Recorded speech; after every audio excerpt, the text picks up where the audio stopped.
ನಿಮ್ಮ ಬೀಟಲ್ಲಿ ಮನೆ ಮನೆ ಕಾರ್ಯಕ್ರಮಕ್ಕೆ ಹೋದಾಗ ಅಲ್ಲಿನೂ ಮಾಹಿತಿ ಸಂಗ್ರಹಿಸಿ ಬಂದು ಅವರು ಬುಕ್ಕದಲ್ಲಿ ಎಂಟ್ರಿ ಮಾಡಬೇಕಾಗ್ತದೆ. ಸೊ ಈಗ ಇತ್ತೀಚೆಗೆ ಯಾರ್ಯಾರು ಹೊಸ ಫೋಟೋಗಳೇ ಇಲ್ವೋ ಅಂಥವ್ರು ಫೋಟೋ ತಕ್ಕೊಳ್ಳಿ. ಯಾರು ಆಬ್ಸೆಂಟ್ ಆಗಿದ್ದಾರೋ ಮತ್ತು ನೆಕ್ಸ್ಟ್ ವೀಕ್ ಅವ್ರನ್ನೂ ಕಾಲ್ ಮಾಡ್ತೀವಿ. ಎನ್ಕ್ವೈರಿಗೋಸ್ಕರ ಕರೆಸಿದ್ದೀವಿ. ನಿಮ್ಮ ಚಲನವಲನಗಳು ನಿಗಾ ಇಡಬೇಕು ಅನ್ನೋದು ನಮ್ಮ ಉದ್ದೇಶ. ನಿಮ್ಮಿಂದ ಸಮಾಜಕ್ಕೆ ತೊಂದರೆ ಆಗಬಾರ್ದು, ಜನ ನೆಮ್ಮದಿಯಾಗಿರಬೇಕು ಅಂತಂದರೆ ನಿಮ್ಮ ಮೇಲೆ ನಾವು ಕಂಪಲ್ಸರಿ ವಾಚ್ ಇಡಲೇಬೇಕಾದ ಅನಿವಾರ್ಯತೆ ಇದೆ. ಒಳ್ಳೆಯ ನಡತೆಯಿಂದ ಯಾರು ಇರ್ತೀರೋ ಅವ್ರಿಗೆ ನಾವು ಸಹಾಯ ಮಾಡ್ತೀವಿ ಮತ್ತು ಅವ್ರಿಗೆ ಸಮಾಜದಲ್ಲಿ ಒಳ್ಳೆಯ ತನದಿಂದ ಬದುಕಲಿಕ್ಕೆ ಅವಕಾಶ ಮಾಡಿಕೊಡ್ತೀವಿ. ಮತ್ತು ನೀವು ದುರ್ವರ್ತನೆ ಮಾಡಿದ್ರಿ, ದುಂಡಾವರ್ತನೆ ಮಾಡಿದ್ರಿ ಮತ್ತು ನಿಮಗೆ ಬಿಡಲ್ಲ ನಾವು. ಸೊ ಇಷ್ಟೇ ಹೇಳ್ತಾನೆ.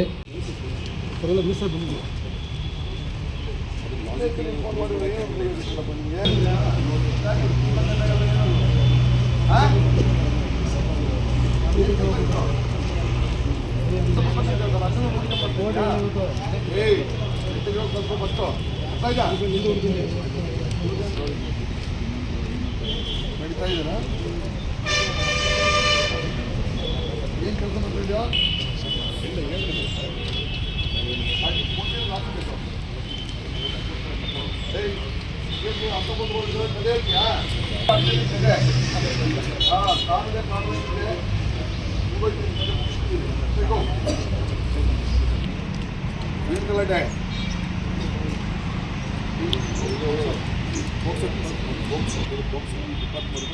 ಅದೇ ಹುಡುಗಿನ ಮದುವೆ ಆಗಿಯಾ?